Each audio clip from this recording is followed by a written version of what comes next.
पूर्ण प्रेस वार्ता को यहाँ पे हमारे जो नवनियुक्त केंद्रीय अध्यक्ष हैं युवा प्रकोष्ठ के आशीष नेगी वो संबोधित करेंगे। पहले मैं आपको परिचय करा दूं कि यहाँ पे कौन कौन हमारे गणमान्य पदाधिकारी बैठे हुए हैं। मेरे बगल में शांति प्रसाद भट्ट जी बैठे हुए हैं जो कि हमारी पार्टी के केंद्रीय उपाध्यक्ष हैं और हमारे वरिष्ठ एक प्रवक्ता है। आप मीडिया में लगातार आपको देखते होंगे कि आप जो है हमारी पार्टी का पक्ष हमेशा रखते हैं।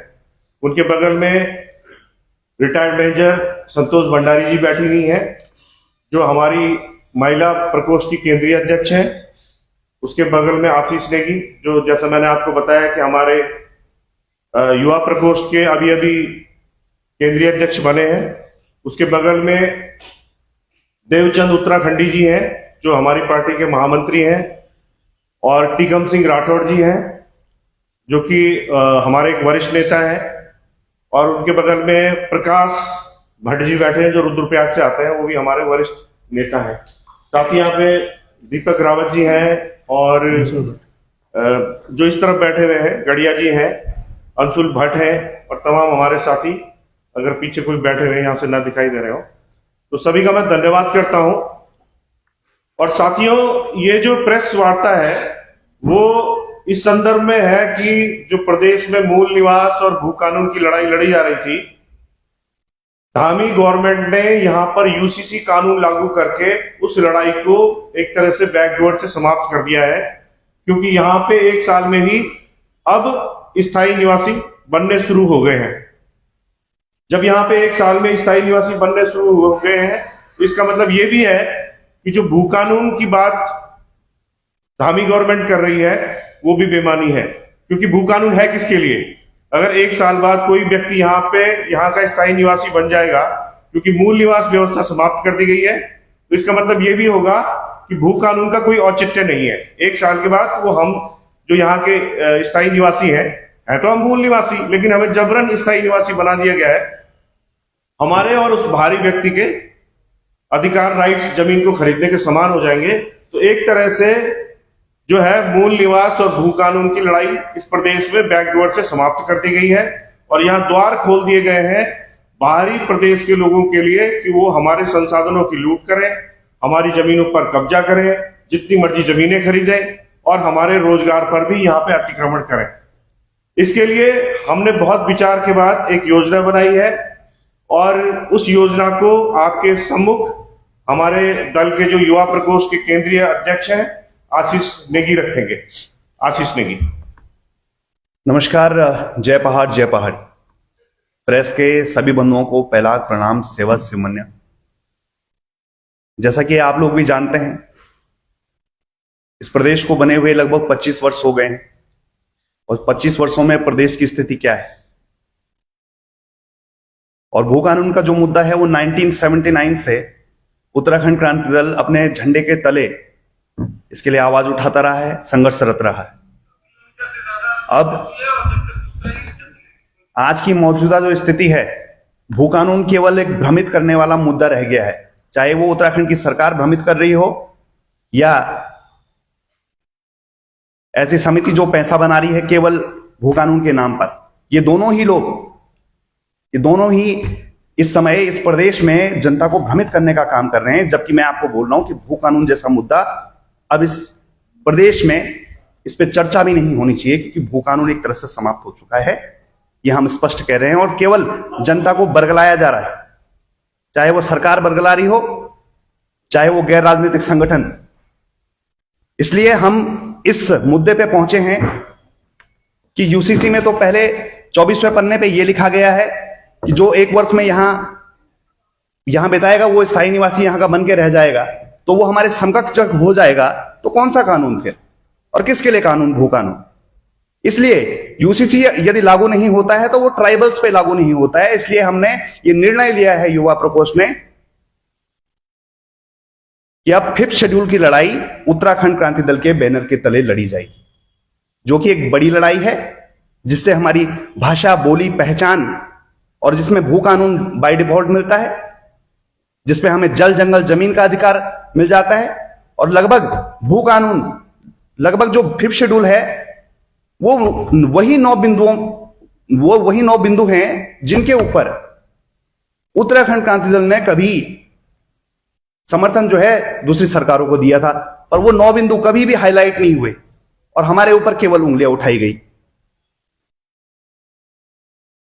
5th शेड्यूल लागू करना इसलिए भी जरूरी हो गया है क्योंकि आज सदन में यह बात उठ रही है कि यह प्रदेश किसका है, और राष्ट्रीय दल के नेता कभी पहाड़ी समाज को गाली दे रहे हैं, कभी क्षेत्रीयता को छुपाने की कोशिश कर रहे हैं, कभी सुबोध उनियाल जी बोलते हैं कि वो बिहार से आए हुए हैं, कोई मध्य प्रदेश से आया हुआ है। यदि कोई बिहार से आया हुआ है, कोई दूसरे राज्य से आया हुआ है, तो क्या ये गढ़वाली बोलने का हम ढोंग करते हैं, या वो देवता पूजने का हम ढोंग करते हैं, या जो हमारी वेशभूषा जो परंपरा है वो ढोंग है?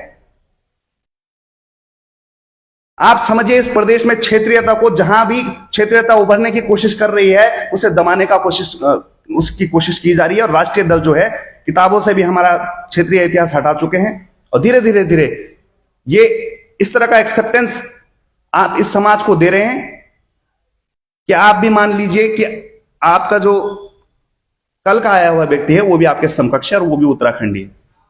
तो इसको हम बिल्कुल भी बर्दाश्त नहीं करेंगे, और जब हम 5th शेड्यूल लागू करेंगे तो हम ट्राइबल्स के दर्जे में आएंगे और हमारी पहचान जो है वो सुरक्षित रहेगी। जैसे अन्य 9 राज्य हिमालयी राज्य हैं, उनमें 5th शेड्यूल लागू है, ठीक उसी तर्ज पर हम चाहते हैं कि हमारे भी हक हकूकों का संरक्षण हो।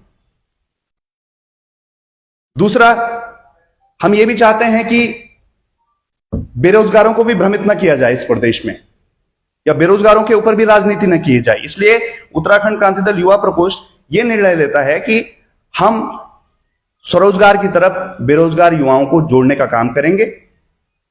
जितने भी कॉन्ट्रैक्ट्स हैं या जितने भी एनजीओज हैं या कृषि बागवानी में जहां भी कोई काम कर रहा है, हम विभाग पे दबाव बनाएंगे, सरकार पे दबाव बनाएंगे कि पहला रोजगार आप मूल निवासी को दो। अभी आपने देखा होगा पंचायती राज निदेशालय में भी कुछ इस तरह से मानक सेट कर दिए गए हैं कि मूल निवासी व्यक्ति जो है उसको वहां काम मिल ही नहीं पाएगा। टर्नओवर बढ़ा देते हैं, जमानत राशि ज्यादा कर देते हैं। तो पहाड़ के जो स्टार्टअप कर रहे हैं एनजीओ, या पहाड़ में जो छोटे लेवल के कॉन्ट्रैक्टर्स हैं, उनको काम नहीं मिल पा रहा है।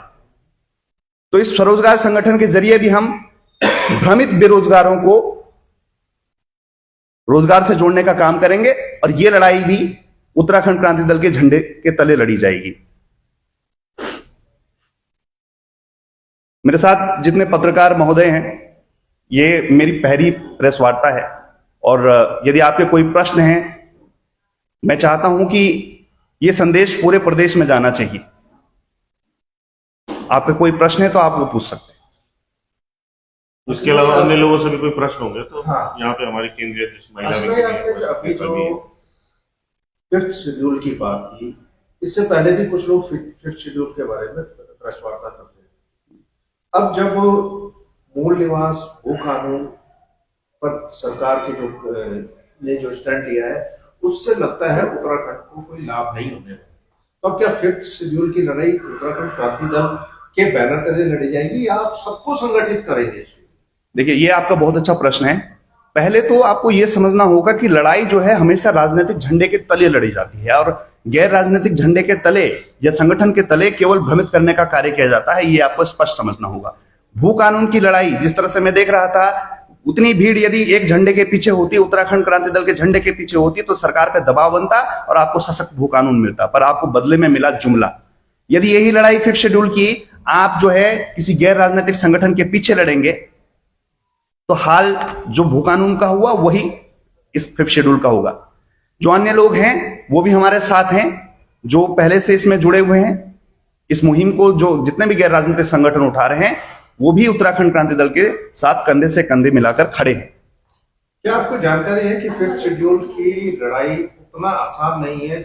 एक बार सरकार को शायद भू कानून के लिए मनाने में आप लोग कहीं ना कहीं सक्षम रहे, लेकिन 5th शेड्यूल के लिए आपको केंद्र से वार्ता करनी पड़ी। देखिए, आसान तो ये प्रदेश बनाना भी नहीं था और इस झंडे ने ये प्रदेश बनाकर दिया है। 42 से ज्यादा कुर्बानियों के बाद और कई वर्षों के बाद, संघर्षों के बाद। मैं ये मानता हूं कि 5th शेड्यूल तब तक लागू नहीं हो सकता जब तक इस प्रदेश में कोई सरकार कमजोर ना पड़े। और यही यदि एक तरीका है तो हम जो मौजूदा सरकार है, जो विपक्ष बोलते हैं, मित्र विपक्ष बोलते हैं, तो हम इनको कमजोर करने का काम करेंगे, इनको झुकाने का काम करेंगे और गांव गांव तक हमारा 5th शेड्यूल का संगठन पहुंचेगा और उत्तराखंड का युवा अपने हक के लिए 5th शेड्यूल मांगेगा ही मांगेगा। क्योंकि आज केवल अगर भुगत रहा है इस प्रदेश में तो युवा भुगत रहा है। भविष्य अगर नहीं है, रोजगार नहीं है, तो वो केवल और केवल युवा पे नहीं है इस समय। और जिस दिन ये पेंशन वाली पीढ़ी, जब मैं हमेशा बोलता हूं, जब ये गुजरेगी तो उस दिन आपके सामने ये राष्ट्रीय दलों का काला चिट्ठा सामने आएगा कि इन्होंने 25 वर्षों में किया क्या है। आशीष नेगी, आपने कहा है कि राजनीतिक दलों के झंडे के तले ही सब मांगे होंगी। आपको याद है जब 94 का आंदोलन हुआ था तो उस समय किस राजनीतिक दल का झंडा, कैसे हमें राज्य मिला, पृष्ठभूमि क्या है हमारी? बिल्कुल, थोड़ा सा प्रकाश डालें, उस समय किसका झंडा था जब हमने राज्य लिया? मैं आपको बताता हूं। 1979 से पहले ये लड़ाई जो है 1972 से शुरू होगी। ये डिस्ट्रिक्ट शेड्यूल एक्ट जब हमसे छीना गया, जल जंगल जमीन का अधिकार छीना गया, तो जल जंगल जमीन की लड़ाई प्रदेश निर्माण की तरफ बढ़ी और उसकी जो पैरवी की वो उत्तराखंड क्रांति दल ने की 1979 में। अब आप बात आते हैं 1994 पे। तो समितियां जब भी बनी हैं इस प्रदेश में, तो इस प्रदेश को छला गया है।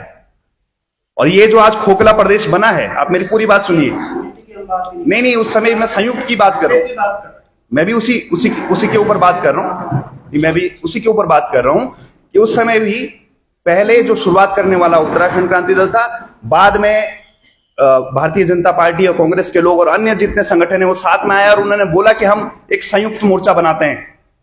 पर आप देखिए कि उसी संयुक्त मोर्चे की वजह से इस प्रदेश की जो स्थिति है, खोखला प्रदेश हमें मिला। हमें जल पे अधिकार हमारा नहीं है। आज भी यूपी जो टैक्स ले जाता है, हमारा जंगलों पे अधिकार नहीं है। आज भी जो ग्रीन टैक्स हमारे मिलता है। चलिए दूसरा सवाल है, एक से ज्यादा। जब राज्य मिला था तो पहला चुनाव हमारे यहाँ हुआ, उत्तराखंड क्रांति दल ने क्यों वो चुनाव नहीं लड़ा? ये आपको ये गलत फहमी है, झूठ बोल रहे हैं आप। ये सर, ये गलत नहीं। राज्य का जब पहला चुनाव हुआ था, राज्य का जब पहला चुनाव हुआ था, उत्तराखंड क्रांति दल चुनाव लड़ा था 2002 में। ये जो आप बात कर रहे हो 1996 की बात कर रहे हो, वो 1996 में राज्य नहीं चुनाव नहीं का नारा इंद्रमणि बडोनी जी ने इसलिए दिया था कि उस समय पर बडोनी जी ने कहा था कि जो षड्यंत्र आज हमारे खिलाफ हो रहे हैं, यदि 96 में उत्तराखंड क्रांति दल के सांसद 2-3 जीत के चले जाते तो उत्तर प्रदेश के अंदर जो षड्यंत्र हमारे साथ हो रहा था वो लोकसभा में अगर ये टेन डाउन हो जाता उत्तराखंड की मांग, तो हम तमाम राज्य आंदोलनकारियों को उग्रवादी बना दिया, जैसे असम, नागालैंड, मिजोरम की स्थिति थी। तो बडोनी जी ने राजनीतिक सूझबूझ के तहत उस समय पर अंतरराष्ट्रीय मुद्दा बनाया था, राज्य नहीं चुनाव नहीं। और आपने देखा पहली बार बीबीसी लंदन से खबर निकल कर आई थी कि भारत में गांधीवादी आंदोलन को कुचला जा रहा है। अगर देखना है लोकतंत्र में गांधी की हत्या, तो इंद्रमणि बडोनी जैसे फकीर को देखिए जो पैदल चलकर उत्तराखंड के अंदर अलग राज्य की मांग कर रहा है और उसे कुचला जा रहा है। क्योंकि आशीष नेगी ने जो सवाल उठाया राजनीतिक दलों के बैनर तले, हाँ, वो सवाल मैंने इसलिए आपसे लिया जब आपको एक राजनीतिक दल का बैनर तैयार करने का मौका था, शांति प्रसाद गढ़, बहुत सही सवाल। इंद्रमणि बडोनी जी ने मना क्यों किया? शायद हो सकता है कि वहीं से आपकी सत्ता चलती हुई चली। देखिए, बहुत सही सवाल आपने किया है और ये मैं पत्रकार बंधुओं को, जो नए बंदे हैं, उनको भी पता होना चाहिए कि उत्तराखंड क्रांति दल का एक नारा है, त्याग, तपस्या और बलिदान, उत्तराखंड की ये पहचान। 94 में आप शायद उस समय पत्रकार नहीं रहे होंगे, मैं आपको सिर्फ जमीनी हकीकत बता देता हूं। उस समय पर भाजपा कांग्रेस के प्रति जो नफरत समाज में खड़ी हुई थी, वो ये राज्य के अंदर बहुत घातक थी। तब हमारे बड़े नेताओं में, चाहे वो काशी सिंह गहरी रहे हों, चाहे विपिन त्रिपाठी रहे हों, चाहे इंद्रमणि बडोनी रहे हों, चाहे दिवाकर भट्ट रहे हों, तब हमारी बैठकों में एक बात निकल कर आई कि जो राज्य विरोधी पार्टियां हैं, भाजपा का तो इतिहास भी नहीं था उस टाइम ज्यादा, जो राज्य विरोधी पार्टियां हैं वो समाज को बांटने की बात करने लगी है। कांग्रेस की तरफ से आवाज निकली, जो राज्य मांगते हैं इनकी राजधानी कहां होगी। उस समय पर भी षड्यंत्र के तहत यदि कहीं कोई राज्य आंदोलनकारी कुमाऊं के क्षेत्र में या कोई गढ़वाल के क्षेत्र में राजधानी बता देता, तो उत्तराखंड आंदोलन को 2 भागों में बांट दिया जाता। इसकी शुरुआत, इसका बीज कांग्रेस ने शुरू कर दिया था। और उस समय पे भी इंद्रमणि बडोनी जैसे नेताओं ने, विपिन त्रिपाठी जैसे, काशी सिंह हेरी जैसे, डीडी पंत जैसे नेताओं ने बड़ी सूझबूझ के साथ कुमाऊं और गढ़वाल के मध्य गैरसैंण में उत्तरायणी के मेले बागेश्वर में तय किया कि राष्ट्रीय षड्यंत्र में नहीं फंसना है, हमको समाज को एक मत करके लड़ना है और हमारी राजधानी गैरसैंण होगी। दूसरा सवाल जो आपने कहा है, देखिए समाज हमारा है। आज आप जो झगड़े देख रहे हो पहाड़ और प्लेन्स के, कौन कर रहा है?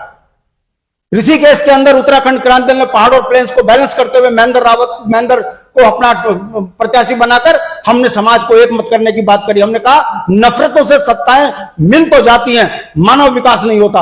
मगर वहां पर भी हमने राष्ट्रीय पार्टियों को ऋषिकेश में राजनीतिक रूप से पछाड़ा। अब आ जाइए मूल बिंदु पर।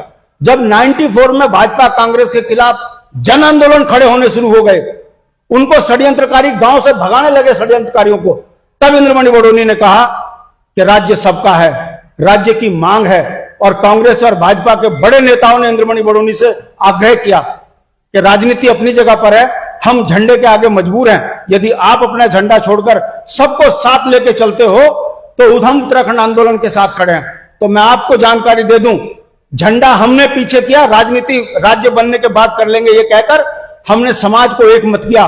और हमने उस आंदोलन की लीड काशी सिंह हेरी अध्यक्ष थे, संरक्षक इंद्रमणि बडोनी थे। जिसको गलतफहमी हो कि संयुक्त संघर्ष समिति में राष्ट्रीय पार्टियों का योगदान था, हमने समाज को एक किया, पहाड़ और मैदान को एक किया। गढ़वाल से हमने सतपाल महाराज को और टिहरी से मानवेंद्र शाह को इसका संरक्षक बनाया, दो बड़ी शक्तियों के बीच में, और कमान काशी सिंह हेरी के हाथ में दी। यह हमने संदेश दिया, यह हमने अपनी राजनीतिक सूझबूझ की सफलता दिखाई कि हम राजनीतिक रूप से भले विचारिक अलग हों, मगर मुद्दा उत्तराखंड का है, इसके लिए हम सारी पार्टियां एक हैं। और जब हम एक हुए तो यही वो पार्टियां हैं जिन्होंने हमारा कत्लेआम रामपुर तिराहे में करवाया। मैं आप पत्रकारों से चुनौती के साथ कहता हूं, 94 में जब हमारा कत्लेआम रामपुर तिराहे में हुआ तो आप कांग्रेस के अध्यक्ष से क्यों नहीं पूछते कि दिल्ली में बैठा मौनी बाबा चुप क्यों था? हम तो दिल्ली जा रहे थे लड़ने, हम तो अपनी बात दिल्ली कहने जा रहे थे। गोलियां लखनऊ वाले ने क्यों चलाई? क्योंकि दोनों का गठबंधन था। दिल्ली वाली सरकार कांग्रेस की नहीं चाहती थी कि पहाड़ के व्यक्ति अपना एक आंदोलन लेकर पहाड़ में पहुंचे, तो दिल्ली पहुंचे। तो मुलायम सिंह के इशारे पर गोलियां चली, मगर कोई जानता नहीं है हमारी सोच को कितना षड्यंत्रों के तहत तोड़ा गया। ये दुनिया जानती है, मगर कोई कहता नहीं है कि मैं थोड़ा सा फिर उसी पे आता हूँ जी। मैं समय की अगर हम बात करें तो मूल निवास भूकानून को लेके भाजपा समर्थन भी लोग भी आ रहे हैं, कांग्रेस के समर्थित लोग आ रहे हैं जो उत्तराखंडी है। अब आप कह रहे हैं कि सब एक झंडे के नीचे आ जाएं। मान लीजिए जो भाजपा का कार्यकर्ता है वो भी आ रहा है मूल निवास भूकानून में, कांग्रेस का भी आ रहा है, लेकिन अगर आप एक झंडा उसमें दे देंगे तो फिर तो आप बांट देंगे ना सभी इसको सर मैं फिर वो उत्तराखंड का आंदोलन कहाँ रह गया? वो एक पार्टी विशेष का आंदोलन रह गया। देखिए बहुगुणा जी बहुत सही सवाल किया। जब राज्य मांगने की बात थी तो हमको एक मुट्ठ और एकजुट होने की बात कहनी थी, वो हमने करके दिखाई। अब है राजनीतिक मसलों का सवाल। जो भू कानून मूल निवास चाहता है कांग्रेस में क्या कर रहा? जो मूल निवास भू कानून चाहता है वो भाजपा में क्या कर रहा? क्या जरूरत है उसको? अगर वो वाकई उत्तराखंड के दर्द के साथ खड़ा है तो आए ना झंडे के नीचे। अब वो आपके झंडे के नीचे नहीं आ रहा है, मैं अपना झंडा तो मैं आपसे इसी का सवाल करता हूं, पत्रकार हो तो पत्रकार को पत्रकारिता की तरह से सवाल का जवाब भी सुनने चाहिए। यदि पहाड़ एक था तो फिर पासवान कैसे जीत गया? वहां तो सब पहाड़ी एक थे। क्यों वोट पड़ी पहाड़ी क्षेत्र से 50% वोट उनको क्यों पड़ी? जो पहाड़ का विरोध, उसका पासवान का विरोध कर रहे थे, वो इसलिए पड़ी कि रात को जब बटा सब कुछ तो वही रात को चुपचाप सुन जाके वोट देकर आगे। मेरा कहने का मतलब है सर सुनिए मेरी बात। पासवान के अपोजिट में आपके कैंडिडेट को, अरे मेरी बात तो सुनिए, सवाल आंकड़ा भी हमें बताइए। अरे भाई मैं बता तो देखिए, आप पत्रकार हैं, सवाल कीजिए, सवाल का जवाब ना दे तब आप बोलिएगा। मेरा ये कहना है वोट एक पड़े चाहे 1 लाख, मगर संदेश ये जाना चाहिए कि कौन ईमानदारी से जनता के बीच में खड़ा है। ये चेहरे छुपा के रात के अंधेरे में जनता को गुमराह करने की नीति, इसका विरोध हम इसलिए कर रहे हैं क्योंकि अब कोई राज्य नहीं बनाना, अब हमको राज्य के बुनियादी सवालों पे जनता को लामबंद करना है। और हम देख रहे हैं लोगों का चरित्र कि सुबेरे हमारे साथ, शाम को पासवान के साथ और मतदान में राष्ट्र के साथ, और बाहर कसम खा कि हम पहाड़ के हैं, ये नहीं चलेगा। कौन है वो? अरे आपको सुबोध उनियाल क्या बोल रहा है, मैं बिहारी हूं? पूछा आपने, बिहारी है, तेरा पितृकोड़ा बिहार में रखा जाएगा कि नरेंद्र नगर में? ये पूछते हो आप पत्रकार हो, आपका भी ड्यूटी बनती है कि आप पूछिए। विजय बोगड़ा कहता है मैं कलकत्ता का बंगाली हूं, तो यहां चुनाव काय को लड़ रहा, कलकत्ता जाके लड़े। और ये राजनीतिक वैमनस्यता जिस तरीके से प्रेमचंद अग्रवाल ने विधानसभा में सरेआम गाली दी, मैं पूछना चाहता हूं वो 70 विधायक में से वो पहाड़ी कहां मर गए जिनके सामने गाली पड़ी, चुप थे? आप बोलते हो कि लखपत बुटोला ने बोला, कभी आपने किसी कांग्रेस के बड़े नेता से पूछा कि लखपत बुटोला जब नौजवान अपने पहाड़ की अस्मिता के लिए चिल्ला रहा था विधानसभा में, तो नेता प्रतिपक्ष गूंगा क्यों बना था? वो बाहरी गमन करके बाहर क्यों नहीं निकला? जब उत्तराखंड के पहाड़ी मुद्दों पर बात करने की बात होती है तो सारी कांग्रेस बाहरी गमन कर देती है। रोजगार पर, भ्रष्टाचार पर जब बात करनी होती है तो कांग्रेस सदन पर बाहरी गमन कर देती है, मगर जब पहाड़ की अस्मिता का सवाल खड़ा होता है तो सारे नेता चुप। किसी पत्रकार ने पूछा कि आपकी चुप भी ये बताती है कि आप बुटोला के खिलाफ थे, आप सरकार के साथ थे, मगर कोई पूछता नहीं है। इसलिए उत्तराखंड क्रांति दल का यह कहना है लड़ाई झंडों के साथ होगी, मर जाएंगे मगर अब झंडे के नीचे बात करेंगे। किसी अन्य को अगर हमारे झंडे से आपत्ति है तो उसको राजनीतिक रूप से पटकनी देंगे, वो चाहे और 10 साल लग जाएं। मगर ये इतिहास आपको बता दें, नौजवान लड़का है, संघर्ष से निकला हुआ है, बीटेक है, बता दो कांग्रेस भाजपा में कोई नेता ऐसा बनाओ। हम चरण वंदना वाले नेता पैदा नहीं करते, हम राजनीति में सक्षम व्यक्ति को आगे कर रहे हैं। ईश्वर चाहेगा सत्ता जिस दिन आएगी, गुरुकुल नाशन से बद्रीनाथ तक के बीच में रहने वाले चोर, टुच्चे और लुच्चे, इनको राजनीतिक रूप से नंगा नहीं किया तो काहे के नेता? संघर्ष में तासीर है और ये तासीर हमेशा हमेशा बनी रहेगी। जी बोलिए। आपने जो कहा कि एक झंडे की बात, छोटे छोटे जो संगठन उत्तराखंड के लिए जो नियम है, उसे या तो आप अपने झंडे के नीचे क्यों नहीं ला पा रहे हैं, या आप उनके साथ क्यों नहीं जा रहे हैं?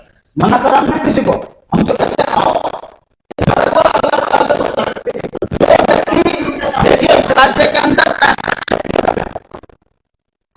चुनाव में एक्टिव होते हैं और हम जानते हैं वो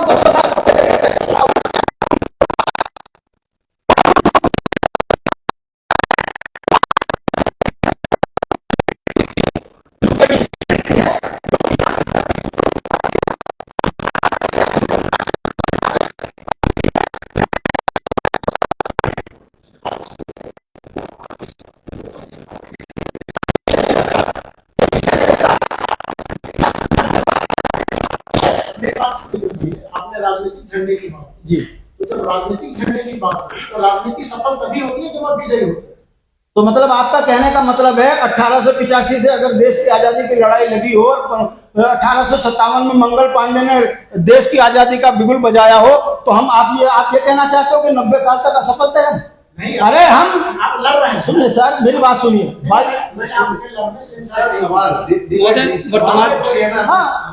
जवाब दे रहा हूँ, आप वर्तमान में ग्राफ थोड़ा सा मैं बोलूं? इधर मार प्रश्न आप पूछ रहे हैं उसका एक छोटा सा जवाब मैं दे देता हूँ। देखिए, जब आप सही रास्ते पे चलते हैं, हो सकता है कि थोड़ा समय लग जाए, लेकिन देर सवेर सफलता जरूर मिलेगी। अब हमारा किसी से विरोध किसी से नहीं है, किसी ने समिति बनाई है या किसी का दूसरा दल है, 50 से ज्यादा क्षेत्रीय दल है इस प्रदेश में, लेकिन ये बात सबको पता है कि जब तक सब लोग संगठित होकर जो है लड़ाई नहीं लड़ेंगे, सफलता नहीं मिलेगी। इसलिए बार बार हम उन लोगों से निवेदन भी करते हैं कि साथ में आइए। जब आप चाह रहे हैं कि मूल निवास मिलना चाहिए, भू कानून मिलना चाहिए, अब देखिए समिति ने इतना प्रयास करा, इतने लोगों ने इतना सपोर्ट किया उन्हें, लास्ट में भू कानून के नाम पर झुंझुना थमा दिया। अगर एक, जैसा आशीष ने कहा कि ये दल के बैनर के नीचे जनता एकजुट होती तो धामी गवर्नमेंट पे एक दबाव बनता, एक पॉलिटिकल मैसेज जाता, 2027 के लिए पॉलिटिकल मैसेज जाता कि उत्तराखंड के विधायक सारे के सारे 70 के 70 चुन के आ जाएंगे। अब बताइए कि उस समिति का कौन विधायक होगा, और सपोज जो निर्दलीय होगा जैसे प्रचारित किया जाएगा, क्या वो भाजपा कांग्रेस में नहीं जाएगा? इसकी कोई गारंटी है? लेकिन आशुतोष भाई, वो लोग आपके बैनर तले आएंगे कि वहां उस दौर की थिएट है। एक मिनट थोड़ा सवाल लीजिए। थिएट का एक नाम था, एम्बेसडर का एक नाम था, वो अपडेट नहीं हो पाई थिएट। आज एंड्रॉइड का जमाना है, आपको भी तो अपडेट एंड्रॉइड ले आए ना, आशीष नेगी के रूप में एंड्रॉइड ले आए हम। आशीष नेगी के रूप में एंड्रॉइड ले आए वो आपके झंडे के नीचे आएंगे, लेकिन आप कुछ करके दिखाएं तो आएंगे ना। मैं इसका जवाब देना चाहता हूं। एक तो पहली बात तो ये सर, मैं एक कंक्लूड कर रहा हूं कि पहली बात तो आज देखिए विडंबना क्या है इस प्रदेश में कि अगर कोई युवा क्षेत्रीय दल ज्वाइन करता है तो उससे पहले सवाल 1994 के पूछे जाते हैं, और सवाल आप नहीं, एक मेरी पूरी बात सुनिए सर, मेरी पूरी बात सुनिए। नहीं, मेरी पूरी बात सुनिए आप। कटाक्ष नहीं, मेरी पूरी बात सुनिए, कटाक्ष नहीं लगेगा आपको, जवाब मिलेगा, ये आपको जवाब मिलेगा। आप भी थोड़ा पेशेंस रखिए, आपको जवाब मिलेगा। मुझसे 94 का सवाल पूछा जाता है, पर प्रेमचंद अग्रवाल कल बोल देता है कि छोड़ो कल की बातें, कल की बात पुरानी। मैंने कल को गाली दे दी पहाड़ी समाज, छोड़ो उस बात को। कोई पत्रकार नहीं बोलता है कि एक बारी को उनसे पूछे कि तुम अगले दिन भाई क्यों नहीं बोलते हो। फिर आप ये नहीं, हर बार उक्रांद पे सवाल उठाते हैं लोग। आप लाइए, मैं कह रहा हूं इस प्रदेश में पत्रकारिता में किसी में दम हो तो छापिए 9 बिंदु क्या थे उत्तराखंड क्रांति दल ने जो समर्थन दिया था भाजपा और कांग्रेस को। मैं पूछता हूं आपसे,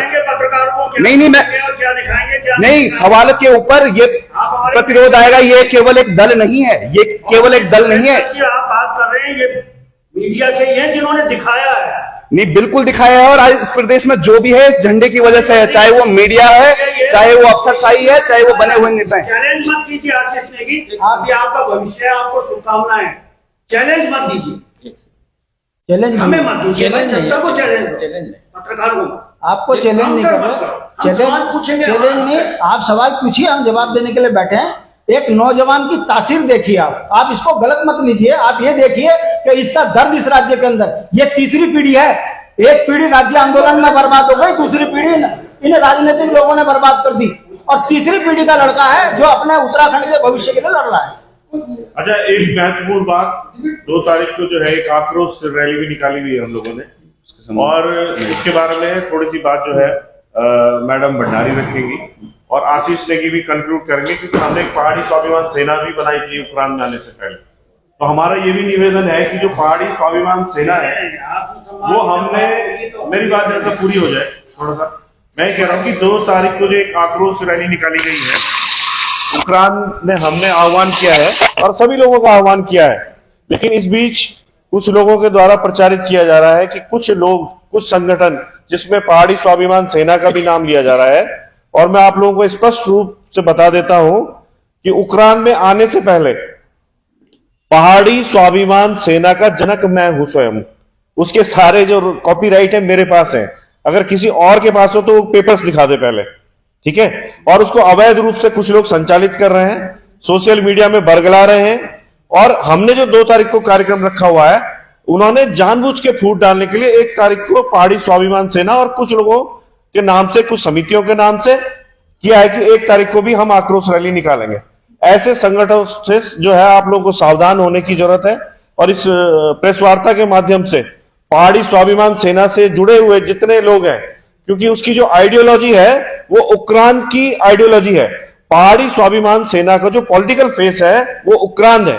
तो आप सभी लोगों से निवेदन है कि 2 तारीख को ही आक्रोश रैली है, 1 तारीख को कोई रैली नहीं है। उसमें आप सभी लोग, चाहे क्षेत्रीय दलों के हो, चाहे समिति के लोग हो, चाहे पहाड़ी स्वाभिमान सेना के लोग हो, वो सारे लोग उक्रांद के बैनर तले नहीं कह रहा हूं मैं, उक्रांद के आह्वान पर अगर किसी को नाराजगी है, किसी को नफरत अगर उक्रांद के झंडे से है, लेकिन जिसके अंदर जो है, जिसको पहाड़ी के खिलाफ जो गाली पड़ी है और उसका दिल दुखा है, उसके अंदर आक्रोश है, तो सारे लोगों से मैं अनुरोध करता हूं, उक्रांद के आह्वान पे इस दल ने राज्य बनाया है, इसके आह्वान पर 2 तारीख की रैली में जो है आप लोग सब सम्मिलित हो, एक बड़ी रैली निकले और एक बड़ा मैसेज धामी सरकार को जाए कि प्रेमचंद अग्रवाल को जो है उसको मंत्रिमंडल से बाहर किया जाए, उसकी विधानसभा की सदस्यता रद्द की जाए। मैडम भंडारी। 25 मिनट हो गए। सभी को नमस्कार। मेरे को बहुत दुख होता है यहाँ की दुर्दशा देखकर। मतलब मैं ये समझती हूँ कि अगर हमने ये सरकार बनाई है तो सरकार का एक कर्तव्य होता है अपने नागरिकों को, चाहे वो सुरक्षा है या नौकरी से रिलेटेड है, जितनी भी समस्याएं, क्या हमें रोज सड़कों पर आकर सरकार को बताना पड़ेगा कि हमारे प्रदेश में ये हो रहा है? ये बहुत ही दुर्भाग्यपूर्ण है और मुझे इतना अफसोस होता है हर दिन जब मैं अखबार पढ़ती हूँ तो इतना तकलीफ होता है रोज देखकर कि रोज कोई ना कोई नया मुद्दा यहाँ पर उठ जाता है। तो मुझे तो समटाइम ऐसा भी फील होता है कि ये जो सत्ता में बैठे हुए लोग हैं, ये ऐसा कोई ना कोई वहां पर अंदर सदन में एक छोटा सा जुमला छोड़कर ये चाहते हैं कि जो मेन मुद्दे हमारे हैं इस प्रदेश के, उन पर कोई चर्चा ना की जाए। कल भी मैं सुन रही थी कोई चैनल यूट्यूब में बता रहा था कि मंडे को मुख्यमंत्री जी ने प्रश्नों के उत्तर देने होते हैं, और दुर्भाग्यपूर्ण कह रहे ये बात है कि वो मंडे कभी आता ही नहीं। तो इसका मतलब मुख्यमंत्री जी खुद भी प्रश्नों से बचते हैं, और जो इस प्रदेश के जो असली मुद्दे जिस पर चर्चा होनी चाहिए वो तो सदन में आते ही नहीं। ये छोटी छोटी सी बहुत ही घटिया प्रवृत्ति के जो मानसिकता वहां पर बैठकर उत्तराखंड में जो अंदर इंटरनल लड़ाई करवा रही है, ये बहुत ही हम सबको इस पर सोच जरूर रखनी चाहिए। और आप देखिए कि यूथ, मुझे नहीं लगता कि आज इस प्रदेश में ये 50 से ज्यादा जो भी ये छोटे छोटे से ग्रुप है, इसकी क्या जरूरत है, क्योंकि मुद्दे सभी के एक है, लड़ाई हम सब की एक है, लेकिन पता नहीं क्या अपनी ईगो को लेकर ये सब लोग छोटे छोटे से बैनर, छोटे छोटे से झंडे लेकर, भाई हम कह रहे तुम एक बड़े दल के साथ में आइए। कल के दिन में अगर आप में एबिलिटी है तो आप अपना, अगर आप में वो नेतृत्व क्षमता है, आप समझते हैं कि आप इस प्रदेश के लीडर बनेंगे, तो आपको जनता जरूर वोट देगी और जरूर आपको उसमें सत्ता पक्ष में लेके आएगी। Thank you very much. साथियों, अगर आपका लाइव समाप्त हो गया हो तो आपसे एक छोटा सा